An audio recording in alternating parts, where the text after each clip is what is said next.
4 consecutive victories. For top, 20 players erased from the draw. A world number 2 sent home early. A 20-time WTA title winner outclassed. A Queen's Club champion in peak form completely dismantled. And a former junior rival, once a symbol of humiliation, now forced to watch her rise unfold from the losing side of the net. By the time the tennis world understood what was happening at the 2026 Berlin Open, it was no longer a surprise. It was a phenomenon. And at the center of it stood a 21-year-old wild card from Quezon City, Alex Eala, a player who arrived in Germany without headlines, but left the sport struggling to explain what it had just witnessed. What followed in Berlin wasn't just a run to a final. It became a week that reshaped conversations about belief, legitimacy, pressure, and greatness itself. 1. The arrival nobody noticed. When Alex Eala stepped onto the grounds of the Berlin Open, there was no media storm waiting for her. No spotlight. No prediction that she would define the tournament. She arrived with a simple bag over her shoulder, her team walking quietly behind her, her expression calm in a way that didn't match the chaos she was about to create. Ranked outside the sport's top tier at world number 35, she was labeled a dangerous wild card. In tennis language, that usually means talented but temporary. Nobody expected permanence. Not against this field. Not on this surface. Not in this moment of the season, where grass court specialists were already peaking and the elite were consolidating ranking points ahead of Wimbledon. But Eala wasn't thinking in terms of expectations. She was thinking in terms of execution.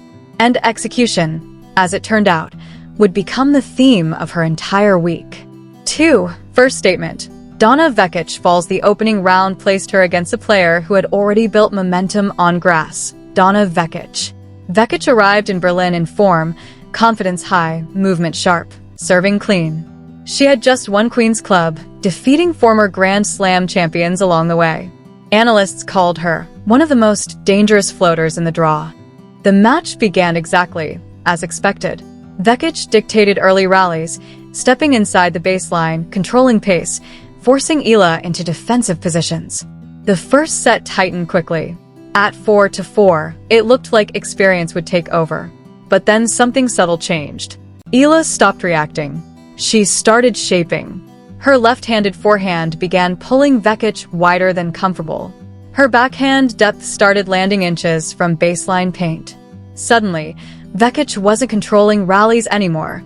She was surviving them. At 5-5, Eala broke. Not with power, with patience. The first set slipped away from Vekic 7-5. The second set followed a similar pattern, but faster. Vekic tried to reset aggression, but now the errors came earlier, the timing slightly off, the frustration visible. 7-5, 6-4. One match. One warning shot to the tournament. But still, many believed it was an upset, not a trend. That belief wouldn't last long. 3.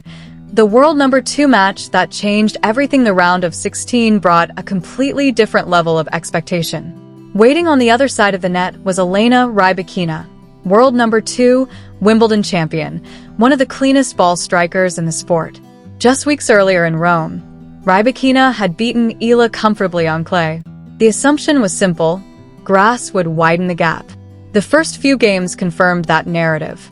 Rybakina's serve was untouchable. Her forehand flattened rallies instantly.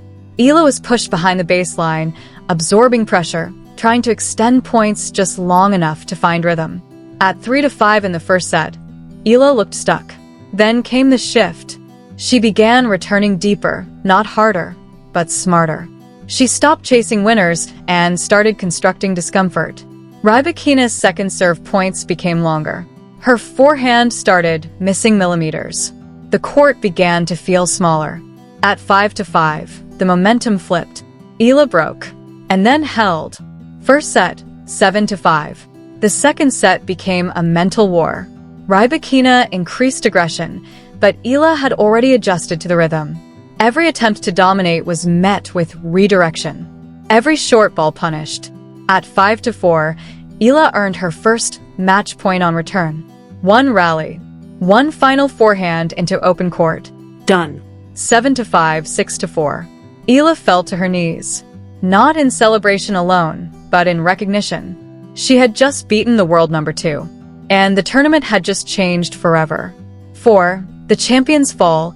Svitolina, if the second round win was a breakthrough, the quarterfinal was a dismantling. Alina Svitolina was everything Eala had not yet become: experienced, composed, decorated with titles and tactical mastery.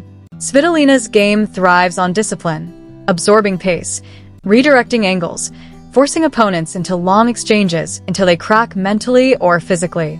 But Eala refused to enter that pattern. Instead, she broke it. She attacked second serves aggressively. She varied height and spin to disrupt timing. She shortened points unpredictably, then extended others just enough to frustrate rhythm. Svitolina began looking toward her box earlier than usual. That is never a good sign. By the middle of the second set, the pattern was clear. Eala was not playing Svitolina's game. She was rewriting it. 6-3, 6-4. Another top-tier player gone. And now the word run began appearing everywhere. But the most personal match was still ahead. 5. The revenge arc. Noskova in the semifinals stood Linda Noskova. For Eala, this was not just another opponent. It was history. Months earlier, Noskova had delivered one of the most one-sided defeats of her career, 6-2, 6-0. A match that had exposed gaps, exposed timing issues, exposed the difference between potential and readiness. That loss had lingered longer than any press conference could describe. This time, Eala arrived different. From the first game, she attacked. No waiting. No adjustment period. She stepped into returns early, forcing Noskova to hit up rather than through the court. The rallies were no longer about power, they were about control of geometry. Noskova tried to impose pace. Eala absorbed it and redirected it wider. Noskova tried drop shots. Eala anticipated. Noskova tried to shorten points. Eala extended them at will. The scoreboard shifted quickly. 6-2, 6-4. Not revenge through emotion. Revenge through dominance. And with that, a wild card had reached the final of a WTA 500 event. But instead of celebration, the atmosphere changed. Something else was coming. 6. The black SUV the morning before the final began quietly. Players warmed up. Coaches discussed strategy. Media prepared final day coverage. Then, without warning, a black SUV arrived at the players' entrance of Steffi Graf Stadium. No branding. No explanation. Just arrival. When the doors opened, the tone of the tournament changed instantly. Officials from the Women's Tennis Association stepped out. Not local staff. Not tournament administrators. A compliance inspection unit. Their presence meant one thing. Something had triggered scrutiny at the highest level. And their destination was clear. Alex Eala. 7. The rumor explosion within minutes. The news spread through the grounds. They're checking her racket. Why now? They think something's wrong. Speculation filled every corridor. Eala had just beaten world number 2, a 20-time champion, a grass court title winner, a player who had previously dominated her. Her style was also unusual. Left-handed angles, heavy spin variation, and remarkable depth control under pressure. For some observers, it looked like genius. For others, it looked unfamiliar. And in sport, unfamiliar often becomes suspicious before it becomes understood. 8. Inside the inspection room, Eala was informed privately. No confrontation. No drama. Just procedure. She entered the room alone with officials.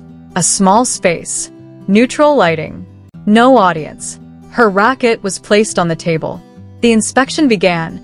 Frame integrity scan, string tension measurement, surface and modification check, equipment compliance review. She watched silently. No protest. No nervous movement. Just stillness. 30 minutes passed. Then the lead official spoke.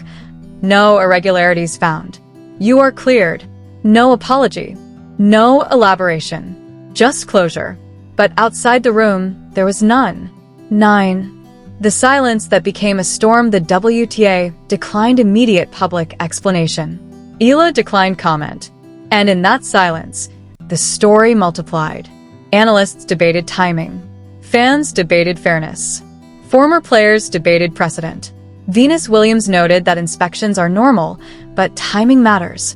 Coco Gauff emphasized mental resilience. Billie Jean King framed it as a familiar pattern. Extraordinary performance often invites scrutiny before celebration. The final had not even started, but the narrative already had two sides. 10. The final. Sabalenka waiting in the final was Aryna Sabalenka, world number 1, known for raw power and psychological intensity. The expectation was simple: stop the run. But from the first ball, that expectation began to weaken. Set 1. Control through resistance. Sabalenka dominated early service games. Her shots were heavy, deep, aggressive. But Eala refused to collapse. She absorbed pace and redirected it cross-court. She extended rallies until Sabalenka overhit. She refused to give rhythm. At 6-5, Eala broke serve. 7-5. First set, Eala. Set 2. Champion response. Sabalenka adjusted immediately. More first serves. Fewer errors. Shorter points. She broke early and held momentum. 6-3 Sabalenka. One set all. The final would go 3 sets. Set 3.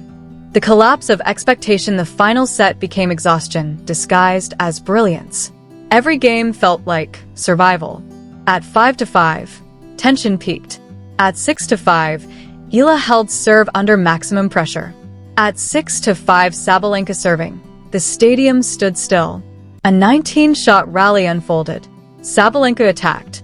Eala defended. Sabalenka went for the winner. It went wide. Match point. 1 point. Everything. Eala served. Left-handed slice wide. Sabalenka reached. Return long. 11 The moment game. Set. Match. Alex Eala dropped to her knees. The stadium erupted. Flags waved. Noise exploded. She had beaten the world number 1. She had won the Berlin Open. 5 top 20 players defeated in one tournament. 2 top 5 players beaten. And 1 inspection that had tried and failed to define her story. 12. Aftermath. The headlines split instantly. Some called it a breakthrough tournament. Others called it a controversy surrounded by misunderstanding. But the results were undeniable. Eala had not just won matches. She had rewritten expectations. The inspection faded. The debates continued. But the scoreboard remained permanent. Final reflection. In tennis, greatness is usually measured in trophies, rankings, and history. But Berlin 2026 didn't fit neatly into any of those categories. It produced something rarer, a player who arrived without certainty and left without explanation. Alex Eala didn't just win a tournament. She forced the sport to confront a truth it often struggles with. Sometimes dominance doesn't need permission. It only needs opportunity.